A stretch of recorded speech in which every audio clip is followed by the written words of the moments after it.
കവികൾക്കും കൊച്ചുകുട്ടികൾക്കും എന്തും വിളിച്ചു പറയാം എന്നൊരു സ്വാതന്ത്ര്യം എല്ലാ ആളുകളും എല്ലായ്പ്പോഴും കൊടുത്തിട്ടുണ്ട്. അതുകൊണ്ടാണ് ജി സുധാകരൻ വായിൽ തോന്നുന്നത് എന്തും കവിതാ രൂപത്തിൽ എഴുതി വയ്ക്കുന്നത് എന്നാണ് വൈപ്പ്. പക്ഷേ അദ്ദേഹം കഴിഞ്ഞ ദിവസം എഴുതി പ്രസിദ്ധീകരിച്ച ഒരു കവിതയിൽ എഴുതി വച്ചിരിക്കുന്നത് കണ്ടു കഴിഞ്ഞാൽ ഒരു മുന്നറിയിപ്പാണ്. അത് രണ്ട് തരത്തിൽ വ്യാഖ്യാനിക്കപ്പെടുന്നുണ്ട്. എന്നാൽ ആ കവിതയെ ഞാൻ വായിച്ചപ്പോൾ എനിക്ക് തോന്നിയത് പിണറായി സർക്കാരിനുള്ള മുന്നറിയിപ്പാണ്. കാരണം വി.എസ്. അച്യുതാനന്ദൻ്റെ സർക്കാർ വളരെ മനോഹരമായി ഭരിച്ച് കേരളത്തെ നന്മയുള്ള രാജ്യമാക്കി മാറ്റിക്കൊണ്ടിരുന്നു. വീണ്ടും ഒരു ഭരണം, തുടർ ഭരണം വി.എസിന് ലഭിക്കുമെന്ന് ഉറപ്പായിരുന്നു. എന്നാൽ വി.എസിന് തുടർ ഭരണം ലഭിച്ചില്ല. എന്തുകൊണ്ട് ലഭിച്ചില്ല? വി.എസിൻ്റെ കയ്യിൽ കത്തി, കടാരി അങ്ങനെയുള്ള സാധനമൊന്നും ഉണ്ടായിരുന്നില്ല, ബോംബുണ്ടായിരുന്നില്ല, ഒന്നും ഉണ്ടായിരുന്നില്ല.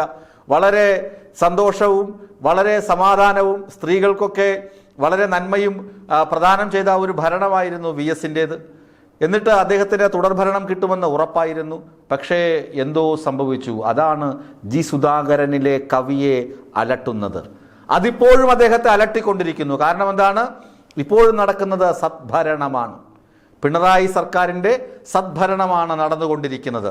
എന്നാൽ വലതുപക്ഷ മാധ്യമങ്ങൾ ഇതിനെ വളച്ചൊടിച്ച് എന്തു പറയുന്നു? വി.എസ്. അച്യുതാനന്ദൻ്റെ സർക്കാരിനെ അട്ടിമറിച്ചത് ചില യൂദാസുമാരാണ് എന്ന് ഇദ്ദേഹം എഴുതി വച്ചിരിക്കുന്നു. എന്താണ്? പാർട്ടിക്കുള്ളിലെ യൂദാസുമാരാണ് ഇത് അട്ടിമറിച്ചത് എന്ന് ജി സുധാകരൻ എഴുതിയിരിക്കുന്നു എന്നാണ് ചില വലതു മാധ്യമങ്ങൾ എഴുതി വ്യാഖ്യാനിച്ചിരിക്കുന്നത്. അല്ലെങ്കിലും സൗന്ദര്യം ആപേക്ഷികമാണ് എന്ന് പറഞ്ഞാൽ എനിക്ക് വായിച്ചിട്ട് തോന്നുന്നതായിരിക്കില്ല നിങ്ങൾക്ക് വായിച്ചിട്ട് തോന്നുന്നത്. എനിക്ക് ആ കവിത വായിച്ചിട്ട് തോന്നിയതാണ് ഞാൻ ഈ പറയുന്നത്. ഇന്ന് രാവിലത്തെ പത്രങ്ങളിൽ നിങ്ങളും ഈ വ്യാഖ്യാനങ്ങളൊക്കെ വായിച്ചിട്ടുണ്ടാകും. അത് ആ പത്രത്തിൽ ആ കവിത വായിച്ച ആളുകൾ വ്യാഖ്യാനിച്ചിരിക്കുന്നതാണ്. ഞാൻ ആ കവിത വായിച്ചിട്ട് എനിക്ക് തോന്നുന്നതാണ് ഞാൻ ഈ പറയുന്നത്. ഞാൻ പറയുന്നു, പിണറായി സർക്കാരിനെ ഇന്ന് ജി സുധാകരൻ പറയുകയാണ്, അല്ലയോ പിണറായി സർക്കാരെ, യൂദാസുമാരുണ്ട്, നിങ്ങളെ ഒറ്റുകൊടുക്കും, നിങ്ങളെ പത്മവ്യൂഹത്തിൽ അകപ്പെടുത്തും. വെറും 68 സീറ്റ്, വെറും 3 സീറ്റുകൾക്കാണ് വി.എസ്. അച്യുതാനന്ദന് തുടർ ഭരണം നഷ്ടമായത്. ഇപ്പോഴിതാ നിങ്ങൾ തുടർ ഭരണത്തിലേക്ക് അടുത്തുകൊണ്ടിരിക്കുന്നു. നിങ്ങളെ പിന്നിൽ നിന്ന് കുത്താൻ സാധ്യതയുണ്ട്, നിങ്ങൾ കരുതിയിരിക്കണം. ഇത് മുന്നറിയിപ്പ് എന്ന് വ്യാഖ്യാനിച്ചാൽ കുഴപ്പമുണ്ടോ? വളരെ ഓപ്പൺ ആയിട്ടല്ലേ എഴുതി വച്ചിരിക്കുന്നത്. അതിനെ പിണറായി സർക്കാരിനെതിരെ വി.എസ്. അച്യുതാനന്ദൻ ഭരിച്ചുകൊണ്ടിരിക്കുമ്പോൾ വി.എസ്. അച്യുതാനന്ദന് തുടർ ഭരണം ലഭിക്കാതിരിക്കാൻ പിണറായി വിജയന്റെ നേതൃത്വത്തിലുള്ള ഒരു സംഘം എന്താണ് ചരട് വലിച്ചു എന്ന് ദുർവ്യാഖ്യാനം ചെയ്യേണ്ട ആവശ്യമുണ്ടോ? ആവശ്യമേ ഇല്ല. പക്ഷേ ക്ഷീരമുള്ള ഒരു അകിടിൻ ചുവട്ടിലും ചോര തന്നെ കൊതുകിന് കൗതുകം. ഇതാണ് ഈ പ്രശ്നം. CPM എന്ന് കേട്ട് കഴിഞ്ഞാൽ എന്താണ്? നേരെ ചൊവ്വേ വല്ലതും പറഞ്ഞു കഴിഞ്ഞാൽ ഇല്ല, അത് നേരെ ചൊവ്വേ പറയാൻ പറ്റില്ല. അതിനകത്തൊരു കുത്തിത്തിരിപ്പ് ഉണ്ടാക്കിയാലേ നമ്മുടെ വലത് മാധ്യമങ്ങൾക്ക് പറ്റുകയുള്ളൂ. ഇപ്പോഴാ ഇലക്ഷൻ വരികയാണ്. നിലമ്പൂർ ഇലക്ഷൻ വരുന്നു.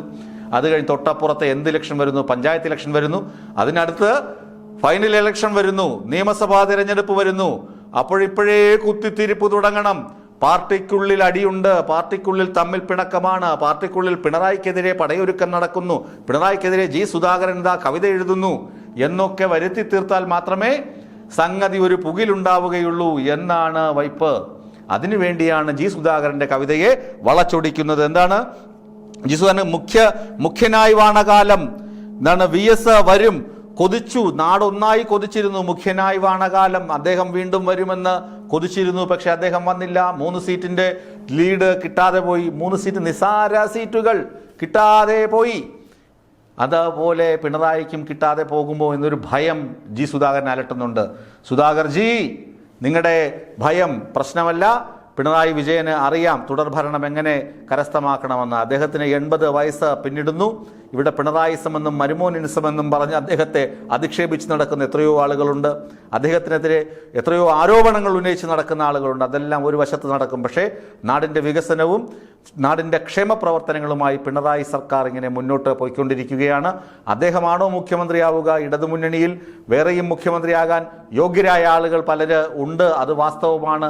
അതിൽ ആരെങ്കിലും ആകാം മുഖ്യമന്ത്രിയായി വരിക, ആരോ ആകട്ടെ. പക്ഷേ തുടർ ഭരണം ഇടതുമുന്നണിക്ക് ഉറപ്പാണോ അല്ലയോ അല്ലയോ എന്ന് ഇപ്പോൾ പ്രവചിക്കാനും കഴിയില്ല. തുടർഭരണം ലക്ഷ്യമാക്കിയാണ് ഇടതുമുന്നണി മുന്നോട്ട് പോകുന്നത്.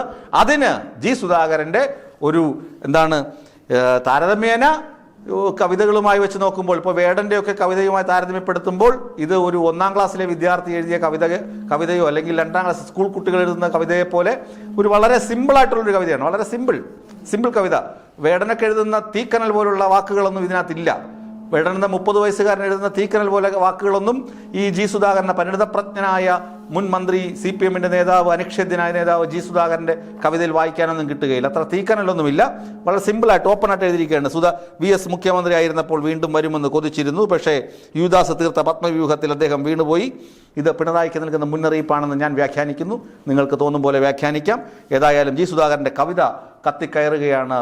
CPM-ന്റെ കടക്കൽ കത്തിവെക്കാനുള്ള കവിതയാണെന്ന് വലതുപക്ഷ മാധ്യമങ്ങൾ പറയുന്നു. പക്ഷേ ഞാൻ പറയുന്നു, അല്ല, പിണറായിക്കുള്ള മുന്നറിയിപ്പാണ് ഈ കവിത.